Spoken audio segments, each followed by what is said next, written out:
दी tryptophan operon. सो अगर हम lac operon को देखें, लैक ओपेरॉन के बारे में अभी हमने क्या क्या देखा। लैक ओपेरॉन सबसे पहले इंड्यूसिबल ओपेरॉन है।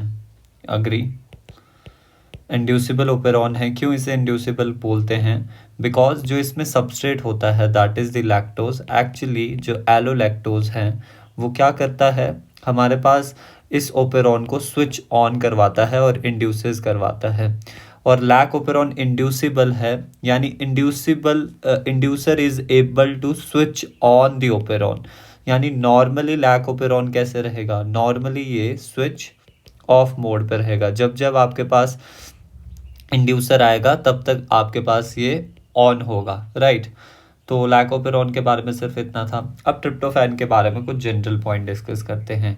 तो सबसे पहले जो ट्रिप्टोफैन ओपेरॉन है, it is a type of repressible operon. किस टाइप का ओपेरॉन है? Repressible operon. यानी यहाँ पर क्या बोलना चाह रहे हैं कि जो रिप्रेसर होगा that is able to repress the operon. ठीक है, कौन सा रिप्रेसर होगा वो हम सब कुछ देखेंगे। यानी ये नॉर्मली कैसे रहेगा, normally tryptophan operon switch on mode पे रहेगा, स्विच ऑन मोड पे रहेगा। तो यहाँ पे हम एक स्ट्रक्चर कंसीडर करते हैं, ये हो गया। अब इसमें सबसे पहले आपको वो ट्रिक याद ही होगी दैट इज इपोजिया। तो जिया यहाँ पे क्या रिप्रेजेंट कर रहा है, स्ट्रक्चरल जीन। ये लैक ओपेरॉन के लिए है, ठीक है। यहाँ पर ट्रिप्टोफैन ओपेरॉन में जो स्ट्रक्चरल जीन होते हैं वो 5 होते हैं। बस ABCD लिखना है उल्टा करके, ABCDE, ये आगे 5 स्ट्रक्चरल जीन। फिर स्ट्रक्चरल जीन से पहले क्या है, ऑपरेटर एंड प्रमोटर, बट यहाँ पर एक लीडर सीक्वेंस आता है तो L से रिप्रेजेंट कर दिया। फिर ऑपरेटर आ गया एंड प्रमोटर आ गया। फिर यहाँ पर कुछ गैप होता है बीच में, और फिर हमारे पास रेगुलेटर जीन आता है। फिर रेगुलेटर जीन का प्रमोटर भी यहाँ पे आ जाएगा। तो ये सब पॉइंट्स को अब हम यहाँ पे लिखते हैं। सबसे पहले स्ट्रक्चरल जीन्स बना लेते हैं। 1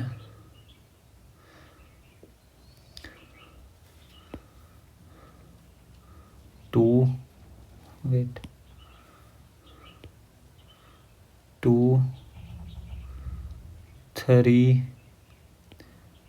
4 एंड 5, ठीक है। फिर ये बीच में हमारे पास आ गया लीडर सीक्वेंस, ये लीडर सीक्वेंस आया। फिर अगेन हमारे पास क्या आएगा, एक आ जाएगा हमारे पास, वेट, ये आएगा प्रमोटर, नहीं ये ऑपरेटर होगा, एंड ये हमारे पास प्रमोटर आ जाएगा। बीच में यहाँ पर गैप प्रेजेंट होता है, एडजेसेंट लोकेट नहीं होता आपके पास जो रेगुलेटर जीन होता है। फिर ये आया regulator gene, and then regulator gene का ये आ गया हमारे पास प्रमोटर। तो ये पूरा ट्रिप्टोफैन ओपेरॉन है। अब इनको रिप्रेजेंट करते हैं, तो यहाँ पे हम लिख देंगे TRPB, C लिख दो, D लिख दो, E लिख दो। ये सारे क्या हैं, स्ट्रक्चरल जीन्स हैं, सारे के सारे स्ट्रक्चरल जीन्स हैं। तो इनको लिख लेते हैं।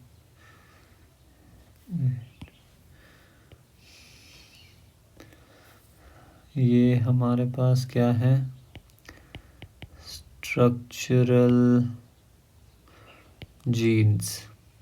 फिर हमारे पास क्या आया, ये आ गया leader sequence,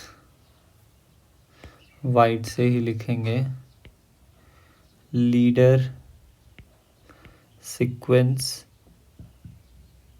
this is the operator and this is the promoter। तो यहाँ से लेकर यहाँ तक हमारे पास क्या हुआ, ये आ गया ट्रिप्टोफैन ओपेरॉन।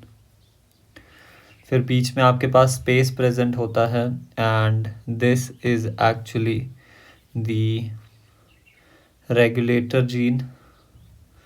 यहाँ पे लिख देते हैं रेगुलेटर जीन, और ये प्रमोटर होगा रेगुलेटर जीन का। तो यहाँ पे हम रिप्रेजेंट कर सकते हैं that this entire is actually the regulatory part।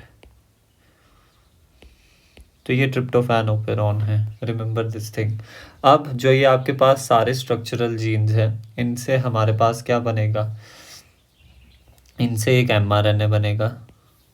ये mRNA बना, ठीक है, और 5 प्राइम टू 3 प्राइम। अब ये mRNA जो है, इसमें हमारे पास सीक्वेंस हो गए सभी के लिए, जैसे ट्रिप्टोफैन ई वाला सीक्वेंस यहाँ पे प्रेजेंट होगा, फिर टी वाला, फिर सी, फिर बी एंड फिर ए वाला। जैसे लिख देते हैं TRPE, TRPD, TRPC, tryptophan B, tryptophan A. अब ये mRNA जो है, ये कैसा mRNA है, पॉलीसिस्ट्रॉनिक mRNA, पॉलीसिस्ट्रॉनिक mRNA। इससे कोड क्या क्या होगा, कोड इससे होगा हमारे पास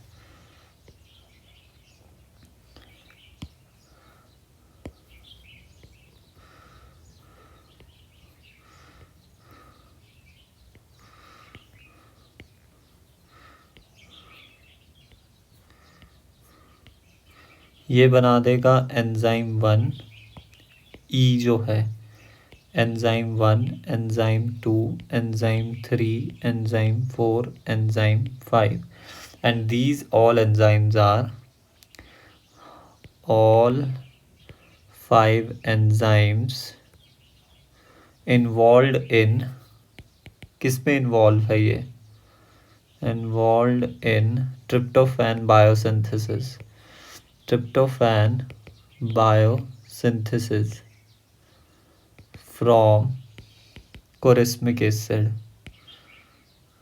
choristmic acid।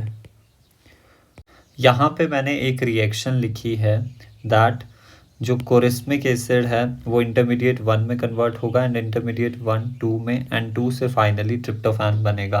तो ये एंजाइम की इन्वॉल्वमेंट कहाँ कहाँ हुई, एंजाइम 1 एंड एंजाइम 2 लगेंगे फर्स्ट कन्वर्जन में, देन एंजाइम 3 सेकेंड कन्वर्जन कराएगा, and enzyme 4 and enzyme 5 finally tryptophan की बायोसिंथेसिस करवा देंगे। फिर आपके पास यहाँ पर रेगुलेटरी जीन आता है। ये रेगुलेटरी जीन क्या सिंथेसाइज करेगा, this regulatory gene synthesises regulatory protein. और ये रेगुलेटरी प्रोटीन क्या होती है, रेगुलेटरी प्रोटीन हमारे पास एक्चुअली रिप्रेसर है। और ये रिप्रेसर कैसा है, इनएक्टिव रिप्रेसर होगा ये, जो यहाँ से बनेगा इनएक्टिव रिप्रेसर। और इसी इनएक्टिव रिप्रेसर को हम क्या बोलते हैं, एपो रिप्रेसर भी कहते हैं, राइट। तो ये एपो रिप्रेसर जो है can not bind with operator, can not bind with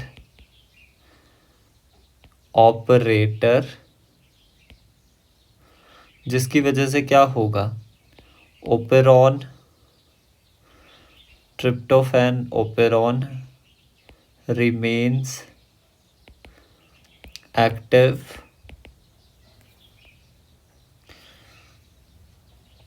और उसकी वजह से ट्रिप्टोफैन बायोसिंथेसिस होती रहेगी, राइट। बट आपके पास जब क्या होता है, ट्रिप्टोफैन की concentration when tryptophan concentration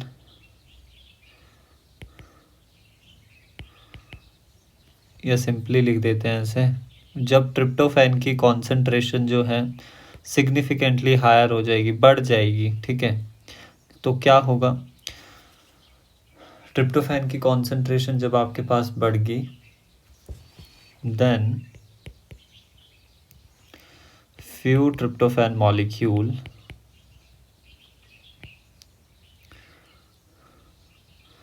now binds with, किसके साथ बाइंड करेंगे, inactive repressor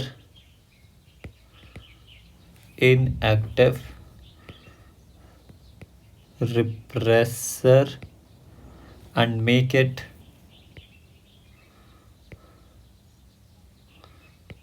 एक्टिव, फिर उसको एक्टिव बना देंगे। व्हेन ट्रिप्टोफैन की कॉन्सेंट्रेशन इसको पूरा ही लिख देता हूँ मैं, ऐसे थोड़ा कन्फ्यूजन होगा आपको, ठीक है। जब ट्रिप्टोफैन की कॉन्सेंट्रेशन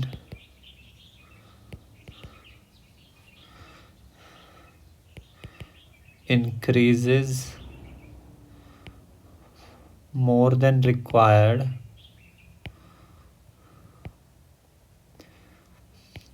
रिक्वायर्ड अमाउंट, तब क्या होगा। अब इसको थोड़ा ग्राफिकली रिप्रेजेंट करते हैं। जब ट्रिप्टोफैन की कॉन्सेंट्रेशन बढ़ी तो फिर ट्रिप्टोफैन बाइंड करेगा इनएक्टिव रिप्रेसर के साथ, जो कि हमारे पास एपो रिप्रेसर है। Apo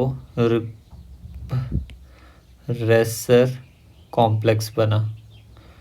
appreciate, tryptophan and apo repressor का कॉम्प्लेक्स बना एंड इसके बाद से हमारे पास एक्टिव रिप्रेसर फॉर्म हो गया।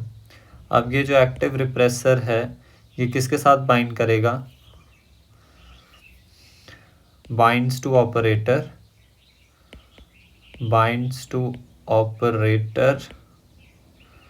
एंड ब्लॉक इट्स एक्टिविटी, जिसकी वजह से हमारे पास ओपेरॉन स्विच ऑफ हो जाएगा।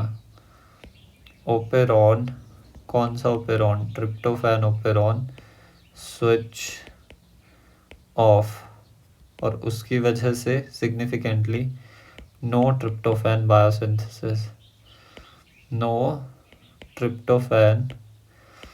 Biosynthesis occur. आई होप ये पॉइंट आपको बिल्कुल क्लियर हो गया होगा। अब थोड़ा सा हम इंड्यूसर एंड को रिप्रेसर के बारे में बात करते हैं, बट बिफोर दैट हम को रिप्रेसर के बारे में ही डिस्कस कर लेते हैं।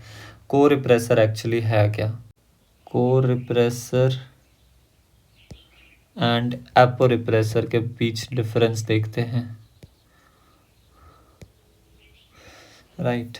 सबसे पहले को रिप्रेसर है क्या, को repressor is the end product,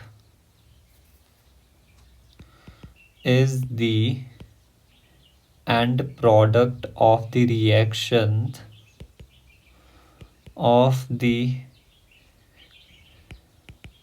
reactions catalyzed by the enzymes synthesized by the structural genes of repressible operon।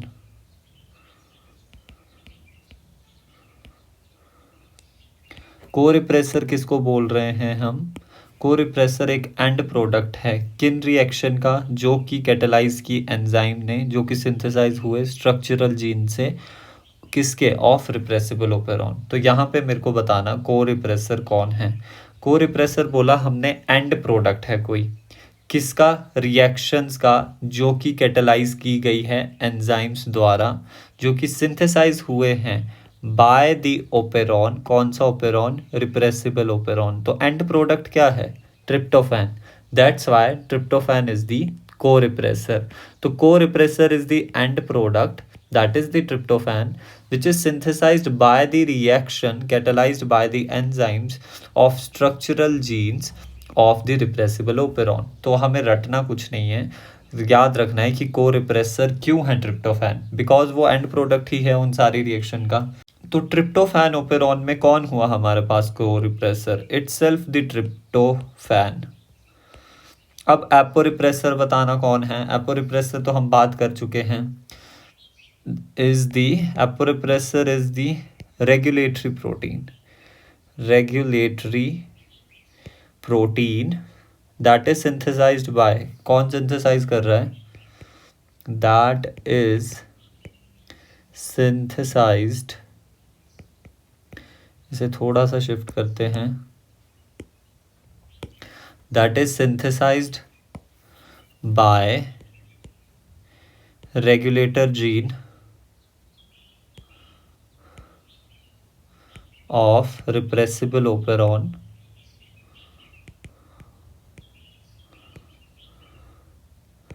Aporepressor normally कैसे रहता है? Normally aporepressor is in deactivated form. Deactivated form में होता है,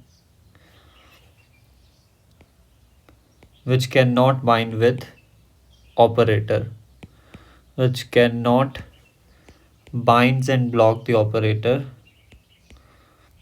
binds and blocks the operator, operator को block नहीं कर सकता, thus operon remain, thus operon normally remain on रहता है। तो एपोरिप्रेसर यहाँ पे कौन हुआ? रेगुलेटरी प्रोटीन ही हुआ, regulatory protein of repressible operon.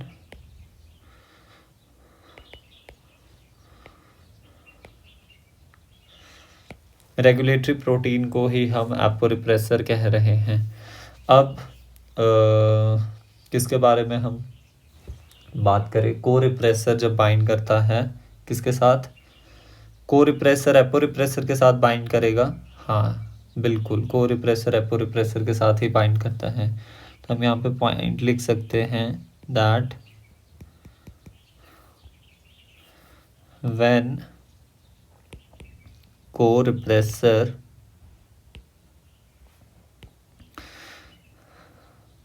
amounts, when co-repressor amount gets increased significantly, काफ़ी ज़्यादा बढ़ जाता है,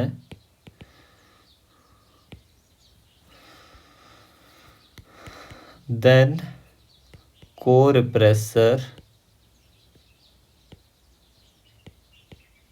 binds with aporepressor।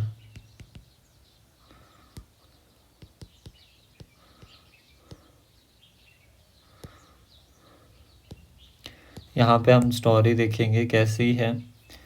ये को रिप्रेसर वो ही सेम जो अभी मैंने समझाया ना पीछे, ट्रिप्टोफैन बाइंड करेगा टू दी एपो रिप्रेसर, वो ही है। तो को रिप्रेसर बाइंड किया with apo repressor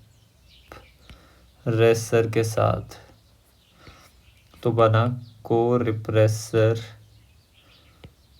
apo repressor complex, apo repressor complex. अभी यहाँ पर जो को एपो रिप्रेसर है वो इनएक्टिव रिप्रेसर है, रिमेंबर दिस थिंग, और inactive regulatory protein.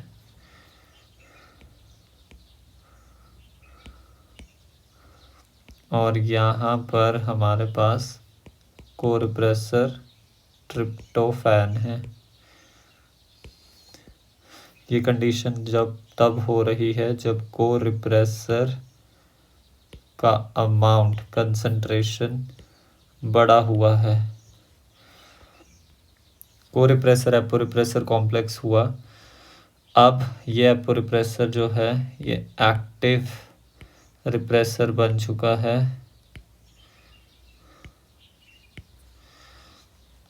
This entire wait कोरिप्रेसर एपोरिप्रेसर complex जो है ये अब क्या करेगा,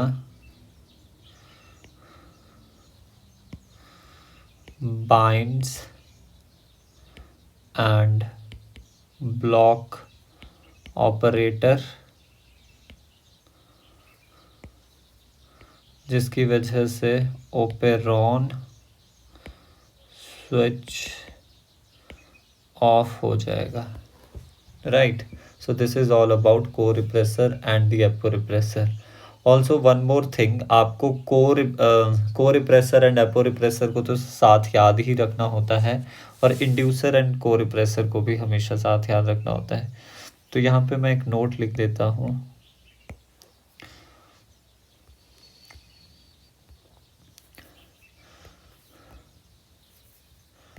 note co-repressor and apo-repressor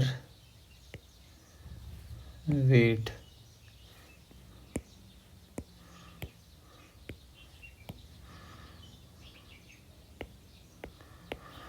को-repressor and aporepressor को साथ याद रखो, याद रखो।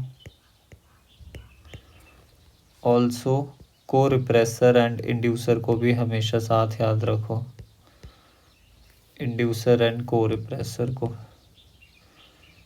इंड्यूसर एंड को-repressor को भी साथ याद रखो, ये काफ़ी इम्पोर्टेंट है। मैंने क्यों बोला आपको इंड्यूसर एंड को-repressor को साथ याद रखने में, बिकॉज यहाँ पर हम लिखते हैं लैक ओपेरॉन और यहाँ पर हम लिखते हैं ट्रिप्टोफैन ओपेरॉन। राइट, होता क्या है, रेगुलेटर जीन होता है। रेगुलेटर जीन से ऐसे याद रख सकते हो। सबसे पहले एक और चीज़ बता दूं, इंड्यूसर में हमारे पास क्या आ रहा है, सी आ रहा है, को-repressor में भी सी याद आ रहा है, तो इनको साथ याद रखेंगे। रेगुलेटर जीन से हमारे पास बनता है रिप्रेसर। अब रिप्रेसर जो है ये दो फॉर्म्स में मिलता है, एक आपके पास एक्टिव फॉर्म, एक आपके पास inactive form. Active form and inactive form. इस इनएक्टिव फॉर्म को क्या बोलते हैं, एक्टिव फॉर्म के साथ इनएक्टिव फॉर्म, या फिर ऐसा लिख लो active repressor, inactive repressor. Inactive repressor को अब तो हमें याद हो ही गया, एपो रिप्रेसर कहते हैं। अब इस एक्टिव रिप्रेसर के साथ कौन बाइंड करता है इन दी लैक ओपेरॉन, अगर आपको याद होगा बताओ। In this lac operon active repressor, ये जो एक्टिव रिप्रेसर है इसके साथ कौन बाइंड करेगा, इसके साथ वी नो इंड्यूसर बाइंड करता है। इंड्यूसर इस एक्टिव रिप्रेसर के साथ इंड्यूसर बाइंड करेगा, ठीक है। Inducer binds with it, inducer bind करेगा विद एक्टिव रिप्रेसर, और एक्टिव रिप्रेसर किस में कन्वर्ट हो जाएगा, इनएक्टिव फॉर्म। इनएक्टिव रिप्रेसर बन जाएगा ये जिसकी वजह से ये inactive repressor can not binds and block the operator. अब ये ऑपरेटर के साथ बाइंड नहीं करेगा और ऑपेरॉन जो है वो ऑन हो जाएगा। Switch on the operon. ये केस हो रहा है हमारे पास लैक ऑपेरॉन के साथ, ये वाला केस। तो इसको कर देते हैं इस डब्बे में बंद। अब दूसरा केस देखते हैं। दूसरा केस है हमारे पास कि जब आपके पास इनएक्टिव रिप्रेसर है, तो ये इनएक्टिव रिप्रेसर किस में कन्वर्ट होता है, जब इसके साथ क्या बाइंड होता है।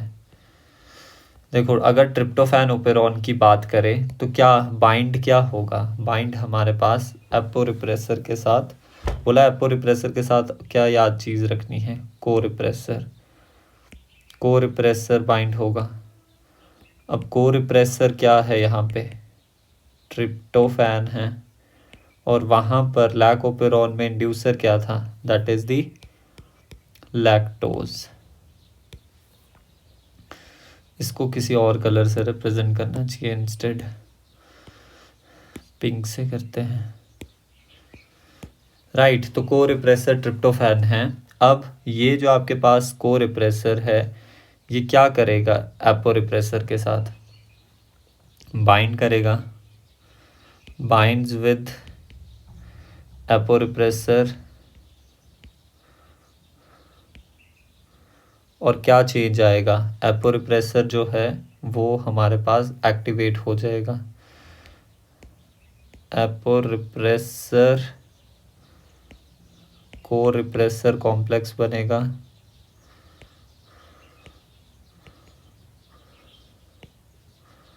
जिसकी वजह से एक्टिव रिप्रेसर बन जाएगा। अब ये एक्टिव रिप्रेसर जो है binds and block, binds and block operator and operon switch of, operon switch of हो जाएगा। राइट, तो इसीलिए मैंने आपको बोला कि ऑपरेटर जो आपके पास ये है, को रिप्रेसर एंड एपो रिप्रेसर, इसको साथ याद रखो, एंड इंड्यूसर एंड को रिप्रेसर को भी साथ याद रखो। तो इससे हमें पता क्या चल रहा है, जो इंड्यूसर है या फिर को रिप्रेसर है वो एक्चुअली में बाइंड किसके साथ कर रहे हैं, रिप्रेसर के साथ। और वो रिप्रेसर क्या है, that is the regulatory protein. तो वी कैन राइट हेयर कि इंड्यूसर एंड रिप्रेसर, कहाँ लिखें, यहीं लिखते हैं, इंड्यूसर एंड को रिप्रेसर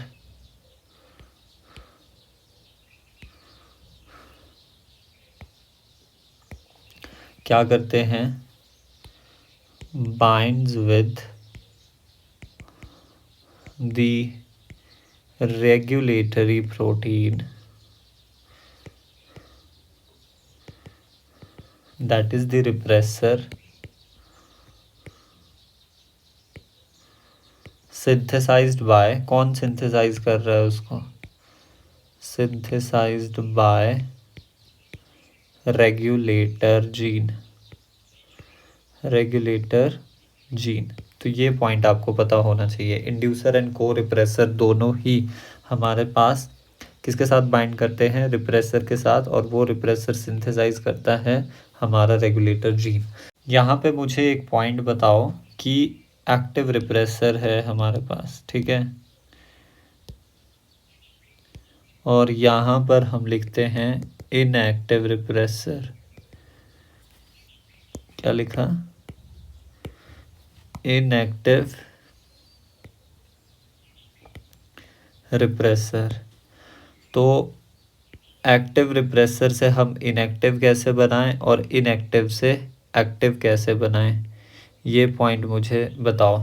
एक्टिव रिप्रेसर के साथ हम क्या डालें कि इनएक्टिव रिप्रेसर बन जाए? एक्टिव रिप्रेसर में हम एक चीज़ डाल सकते हैं, that is the inducer.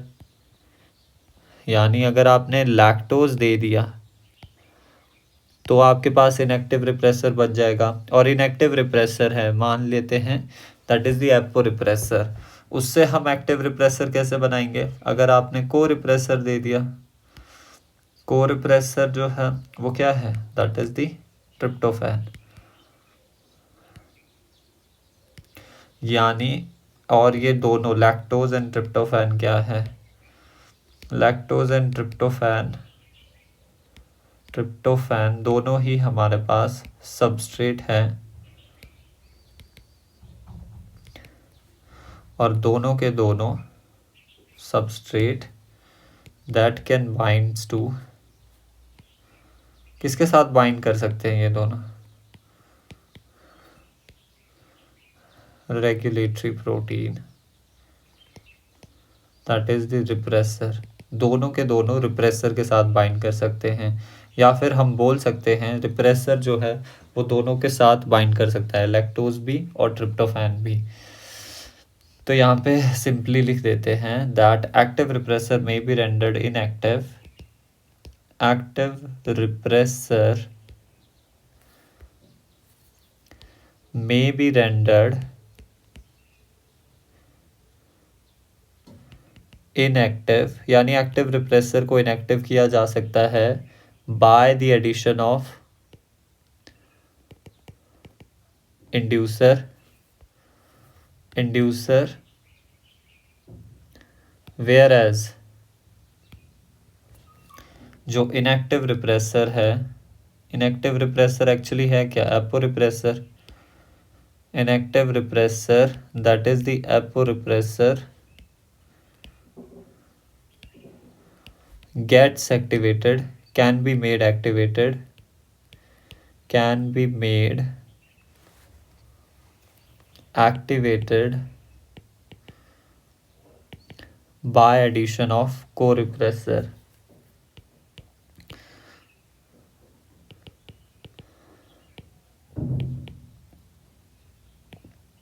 I hope आपको ये पॉइंट समझ आ गया होगा कि एक्टिव रिप्रेसर से हम इनएक्टिव कर सकते हैं उसे, अगर हमने उसमें इंड्यूसर डाल दिया।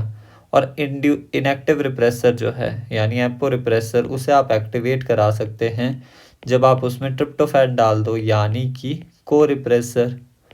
तो ऑल इन ऑल आपको ये सारे कॉन्सेप्ट क्लियर होने चाहिए। इंड्यूसर क्या है, को रिप्रेसर क्या है, एपो रिप्रेसर क्या है, रिप्रेसर क्या है, रेगुलेटरी प्रोटीन क्या है, ऑपरेटर क्या है, कौन किसके साथ इंटरेक्ट कर रहा है। इसी बेसिस पे बस आपको स्टेटमेंट वाइज क्वेश्चन पूछे जाते हैं। तो अब हम ट्रिप्टोफैन का रेगुलेशन देख लेते हैं। एक्चुअली क्या हुआ ना स्टूडेंट्स, पूरी स्लाइड ही वो खुद ही ऑटो डिलीट होगी, बट हमें पता ही है हमने क्या क्या लिखा है यहाँ पे। दीज आर दी ए, फटाफट हम नोट डाउन कर लेते हैं, A B C D E, right.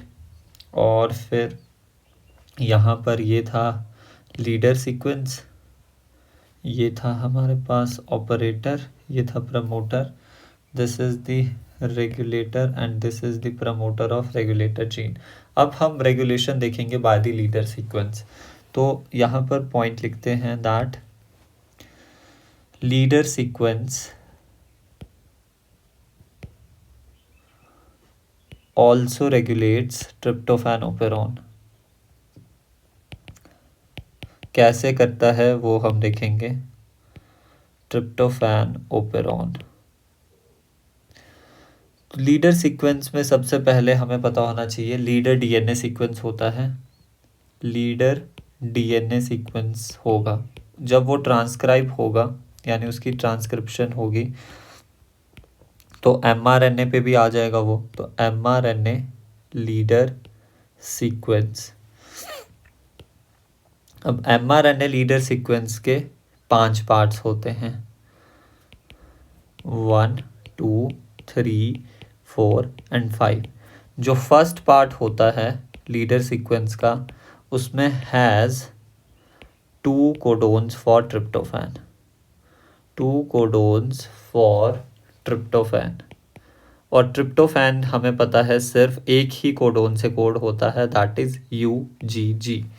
यानी अगर फर्स्ट पार्ट हम बना रहे हैं, लेट्स से यहाँ पे लिखा फर्स्ट पार्ट, तो इसके पास 2 क्या प्रेजेंट होंगे, कोडोन्स प्रेजेंट होंगे, 1 2 3 UGG, और एक और मान लेते हैं UGG, ऐसे।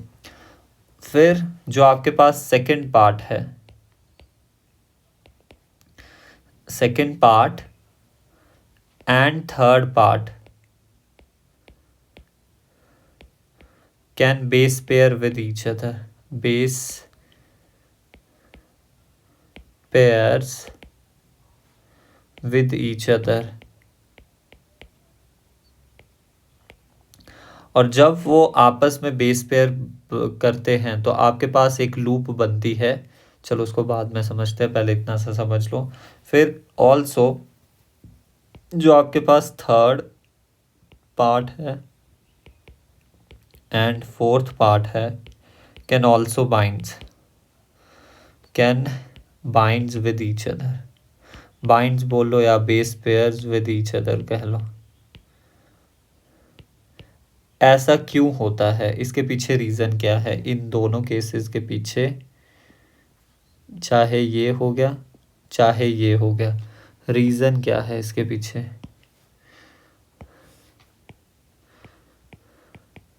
रीज़न हमारे पास सिर्फ और सिर्फ एक ही है, that is the stem loop formation.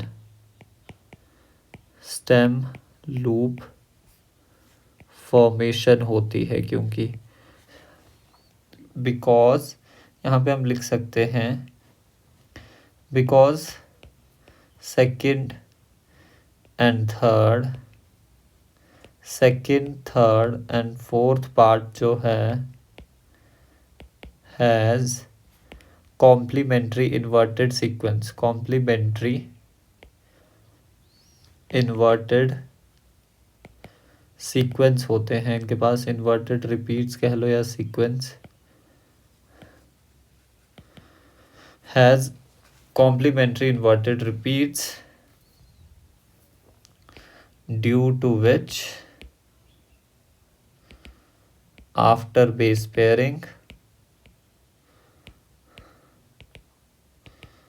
they form stem loop. यहाँ नहीं आना चाहिए था, रीज़न ये ही है, कॉम्प्लीमेंट्री इन्वर्टेड सीक्वेंस है, due to which they will form stem loop.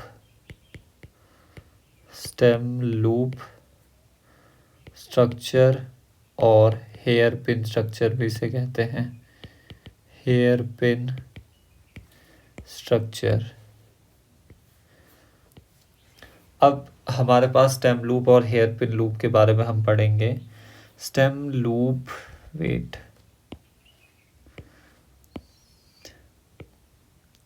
Stem loop और हेयर पिन लूप के बारे में अगर मैं बताऊं आपको, तो ये basically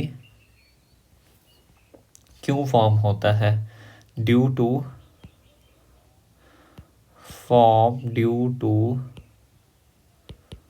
intramolecular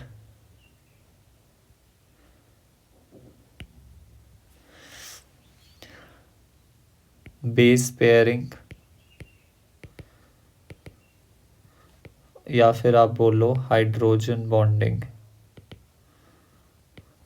form due to intramolecular base pairing और हाइड्रोजन बॉन्डिंग इन, किसमें, सिंगल स्ट्रैंडेड डीएनए भी हो सकता है और आरएनए भी हो सकता है, बट यूजली आरएनए ही होता है इन सिंगल स्ट्रैंडेड, और सिंगल स्ट्रैंडेड डीएनए और RNA having complementary inverted repeats, complementary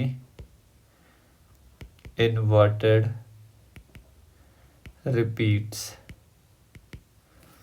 right, जिनके पास कॉम्प्लीमेंट्री इन्वर्टेड रिपीट्स हो। But potentially stem loop is seen in, potentially stem loop form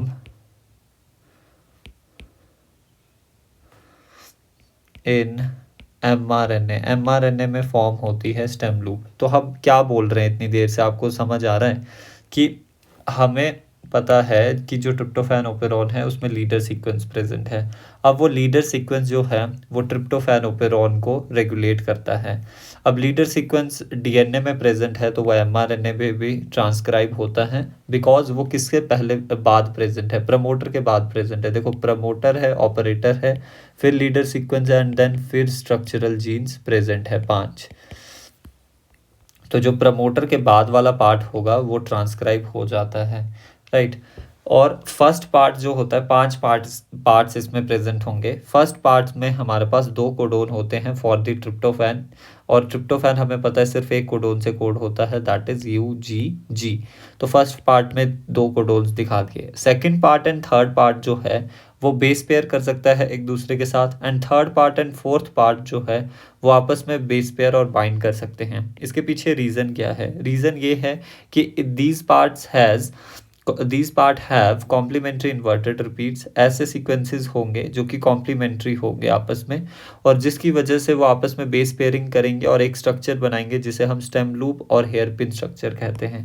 इसे बना के भी दिखा देते हैं, कैसा, ये ऐसा एंड ये ऐसा, राइट। इनके बीच क्या हुई होगी? ऑब्वियसली बेस पेयरिंग हुई है, ठीक है। और फिर ये ऐसा पूरा सर्कल नहीं होगा, ऐसे, और ये सिंगल स्ट्रैंडेड होगा यहाँ से। ये आपके पास स्टेम लूप है एक्चुअली। अब स्टेम लूप जो है वो किस में यूजुअली फॉर्म होती है? इंट्रामोलिक्यूलर बेस पेयरिंग की वजह से इन सिंगल स्ट्रैंडेड डीएनए और RNA, but potentially stem loop form होती है एमआरएनए में, बिकॉज हमारे पास वो सेगमेंट ऑफ डीएनए और RNA complementary inverted repeat contain कर रहा है। अब ट्रिप्टोफैन ओपेरॉन में ही देख रहे हैं, तो ट्रिप्टोफैन ओपेरॉन में कैसे रेगुलेशन होगी? अगर मान लेते हैं ट्रिप्टोफैन ज़्यादा है, ट्रिप्टोफैन ज़्यादा है हमारे पास, अगर ट्रिप्टोफैन ज़्यादा है तो क्या होगा? फर्स्ट पार्ट यहाँ पे पहले पूरा शो नहीं किया मैंने एक्चुअली, है ना, बना लेता हूँ। जैसे ये मान लिया ना हमने mRNA है, ठीक है, this is 5 prime and this is 3 prime end of, ये बना रहे हैं हम लीडर mRNA सीक्वेंस। 5 पार्ट्स है इसमें, ये फर्स्ट, ये सेकंड, ये थर्ड, फोर्थ और ये फिफ्थ। फर्स्ट पार्ट में हमारे पास 2 कोडोन प्रेजेंट है, UGG UGG, राइट। अगर ट्रिप्टोफैन ज़्यादा है, कंडीशन क्या ली हमने पहले? अगर ट्रिप्टोफैन ज़्यादा है, इफ़ ट्रिप्टोफैन की कॉन्सेंट्रेशन ज़्यादा है सेल में तो क्या होगा? और अगर ट्रिप्टोफैन की कॉन्सेंट्रेशन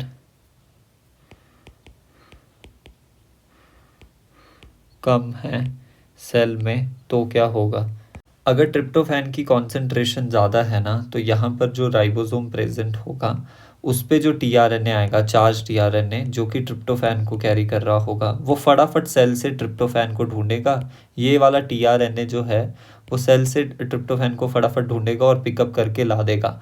यानी इतना टाइम ही नहीं मिलेगा सेकंड एंड थर्ड पार्ट को कि वो आपस में क्या कर सके, सीक्वेंसिंग कर सके, क्या कर सके, बेस पेयरिंग कर सके, और ये फटाफट से इधर को मूव कर जाएगा। तो ओनली थर्ड एंड फोर्थ जो है वो बाइंड करेंगे। जब थर्ड एंड फोर्थ के बीच आपके पास स्टेम लूप बनेगी तो वो भी आपको पता होनी चाहिए कैसी है, टर्मिनेटर है कि एंटी टर्मिनेटर। अभी सुन लो, जो थर्ड एंड फोर्थ के बीच आपके पास स्टेम लूप बनेगी that is the terminator loop. Terminator loop बनेगी यानी वो ट्रांसलेशन को जो है वो टर्मिनेट करेगी, यानी ट्रांसलेशन होने नहीं देगी, यानी ओपेरॉन जो है ट्रिप्टोफैन ओपेरॉन उसे वो ऑफ कर देगी। ऑब्वियस सी चीज़ भी है ना, जब ट्रिप्टोफैन बहुत ज़्यादा है सेल में आपके पास प्रेजेंट, फिर क्यों ज़रूरत है आपके पास ओपेरॉन को चालू करवाने की और उसके एंजाइम बनवाने की। तो इसीलिए ट्रिप्टोफैन जो है वो ऑफ हो जाएगा, बिकॉज टर्मिनेटर लूप बनी। बट मान लेते हैं राइबोसोम यहाँ पर आया और टीआरएनए ने ट्रिप्टोफैन लेके आना है, बट ट्रिप्टोफैन की कॉन्सेंट्रेशन तो बहुत कम है सेल में, तो इस टीआरएनए को टाइम लगेगा to carry and find the this tryptophan, जिसकी वजह से ये राइबोसोम जो है थोड़ी देर के लिए यहाँ पर स्टॉल करेगा, रुकेगा ये, जिसकी वजह से क्या होगा, सेकंड एंड थर्ड पार्ट के बीच जो है वो हमारे पास लूप फॉर्मेशन हो जाएगी, क्योंकि मैंने बोला ना second and third loop form करते हैं and third and fourth. Third and fourth का हमने देख लिया, सेकंड एंड थर्ड का देख रहे हैं। जब second and third part loop formation करेगा तो वो एंटी टर्मिनेटर लूप होती है। कैसी? एंटी टर्मिनेटर लूप होगी, यानी वो ट्रांसलेशन को टर्मिनेट नहीं करवाती, वो ट्रांसलेशन को होने देती है, जिसकी वजह से एंजाइम्स फॉर ट्रिप्टोफैन बनेंगे एंड फाइनली ट्रिप्टोफैन की बायोसिंथेसिस होगी। ऑब्वियस सी चीज़ भी है, जब तुम्हारे पास सेल में ट्रिप्टोफैन की कमी है तो हम चाहेंगे ना कि ट्रिप्टोफैन बने, ट्रिप्टोफैन बने यानी ओपेरॉन जो है वो ऑन रहे। तो यही चीज़ को बस हम लिख देंगे। एक पॉइंट हमें यहाँ पे स्टिल अभी लिखना है, क्या लिखना है कि जब second and third part bind करते हैं, when second and third part binds, तो क्या फॉर्म होता है, anti terminator loop, anti terminator loop form होती है। और जब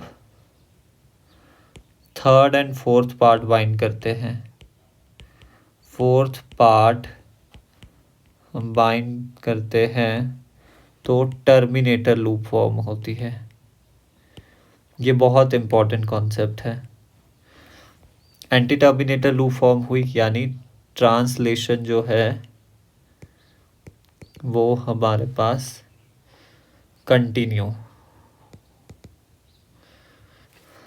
और जिसकी वजह से ओपेरॉन जो है वो कैसा है, ऑन रहेगा, ओपेरॉन स्विच ऑन रहेगा। बट जब टर्मिनेटर लूप बना, टर्मिनेटर पता ही है क्या टर्मिनेट करा देगा, ट्रांसलेशन टर्मिनेट होगी, ट्रांसलेशन टर्मिनेट, या फिर सिंपली लिख देते हैं स्टॉप्स, जिसकी वजह से हो क्या रहा है, ओपेरॉन जो है वो स्विच ऑफ हो जाएगा। तो ट्रिप्टोफैन ओपेरॉन, जब हमने बोला ट्रिप्टोफैन कॉन्सेंट्रेशन ज़्यादा है तो क्या कंडीशन होगी, ट्रिप्टोफैन जब ज़्यादा है सेल में, ribosome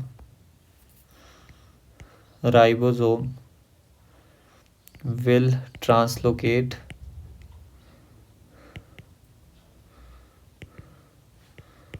fastly on mRNA, mRNA पे वो फटाफट ट्रांसलोकेट करेगा, जिसकी वजह से क्या होगा, सेकंड एंड थर्ड ट्रांसलोकेट क्यों करेगा फटाफट, ribosome will translocate fastly on mRNA because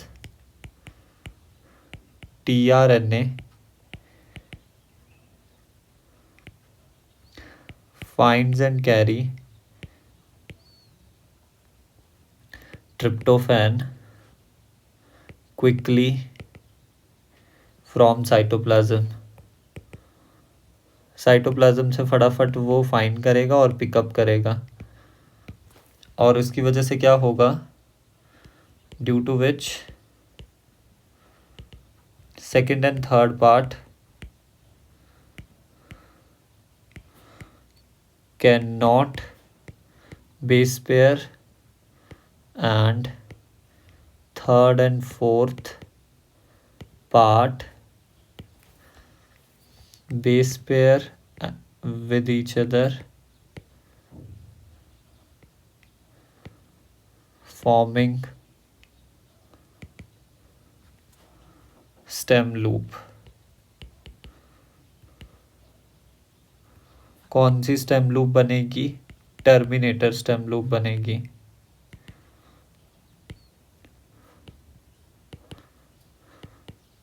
terminator stem loop बनेगी और उसकी वजह से ट्रांसलेशन टर्मिनेट हो जाएगी, जिसकी वजह से क्या होगा, ओपेरॉन ऑफ हो जाएगा। एक्चुअली ओपेरॉन ऑफ नहीं हुआ है, ओपेरॉन तो कंटिन्यू हुआ। हम लिख सकते हैं no tryptophan, no further tryptophan synthesize, no further tryptophan synthesize, ये लिखना चाहिए। क्योंकि ओपेरॉन ऑफ होता तब तो आपके पास mRNA भी नहीं बनना था ना। ये हटाओ, ये नहीं लिखेंगे हम लिखेंगे कि नो फर्दर ट्रिप्टोफैन फॉर्म। यहाँ पे कौन सी लूप हुई, translation continue, tryptophan biosynthesis occur, no further tryptophan form.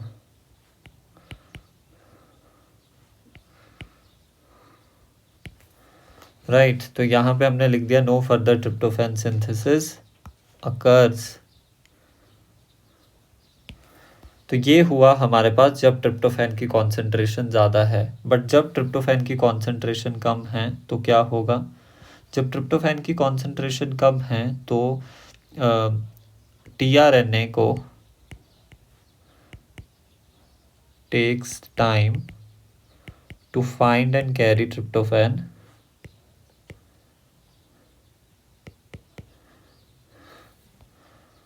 जिसकी वजह से क्या होगा, ribosome temporarily stalled at first part, और जिसकी वजह से क्या होगा, second and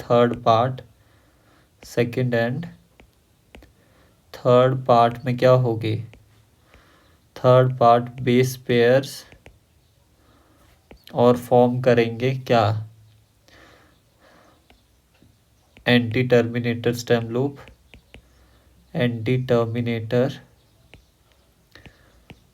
stem loop, and then हमारे पास ट्रांसलेशन कंटिन्यू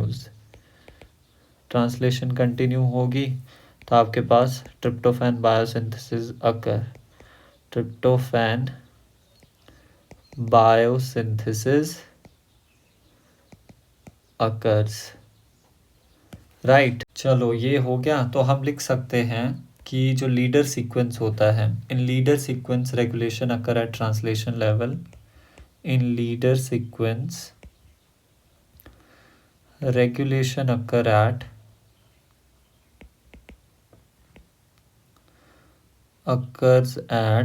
translation level,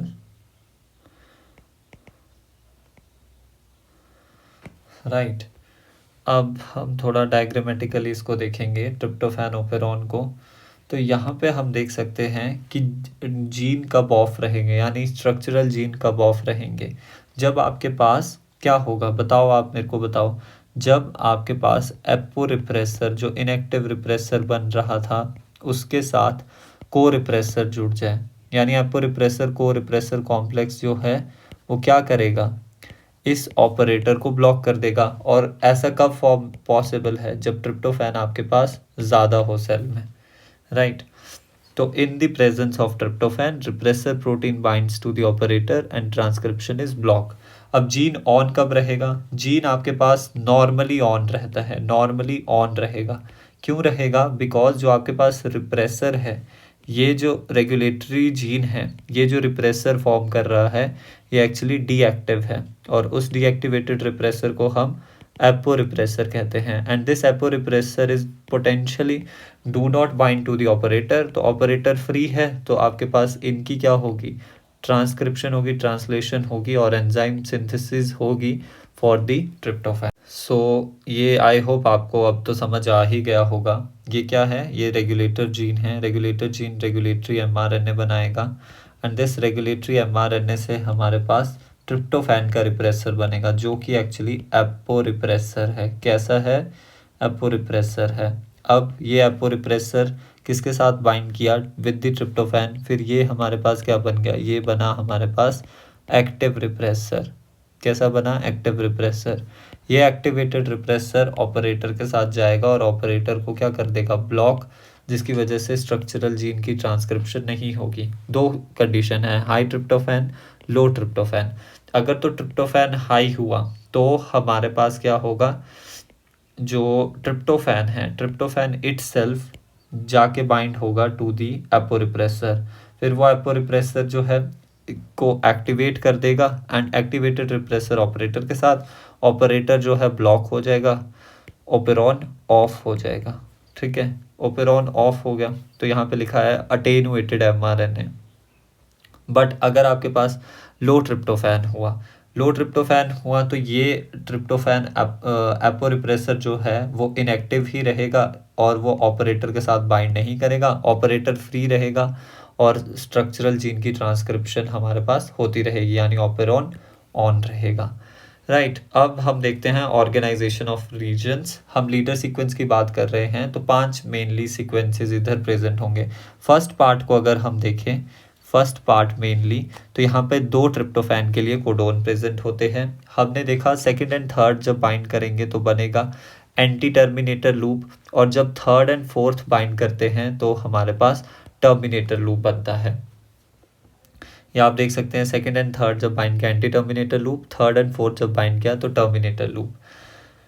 तो यहाँ पर दिखाया है कि ट्रिप्टोफैन स्टार्व्ड, यानी जब ट्रिप्टोफैन की कॉन्सेंट्रेशन हमारे पास कम है, ट्रिप्टोफैन की कॉन्सेंट्रेशन जब कम है तो जो ये फर्स्ट पार्ट है, फर्स्ट पार्ट पे हमारा राइबोसोम जो है थोड़ी देर के लिए रुकेगा तो जो सेकंड एंड थर्ड पार्ट है उसको टाइम मिल जाएगा, ये सेकंड एंड थर्ड पार्ट होगा कि वो स्टेम लूप फॉर्मेशन करे। तो हम देख सकते हैं सेकंड एंड थर्ड पार्ट के बीच स्टेम लूप फॉर्मेशन हुई है और थर्ड एंड फोर्थ के बीच नहीं हुई है। बट अगर आपके पास नॉन स्टार्व्ड कंडीशन है, यानी कि ट्रिप्टोफैन भरपूर मात्रा में है, ट्रिप्टोफैन ज़्यादा है, तो फटाफट जो है टीआरएनए वो ट्रिप्टोफैन को लेकर के आएगा फ्रॉम द साइटोप्लाज्म, और वो फटाफट यहाँ पर क्या करेगा, यूजीजी कहाँ है, इधर, वो फटाफट ट्रिप्टोफैन को ऐड कर देगा।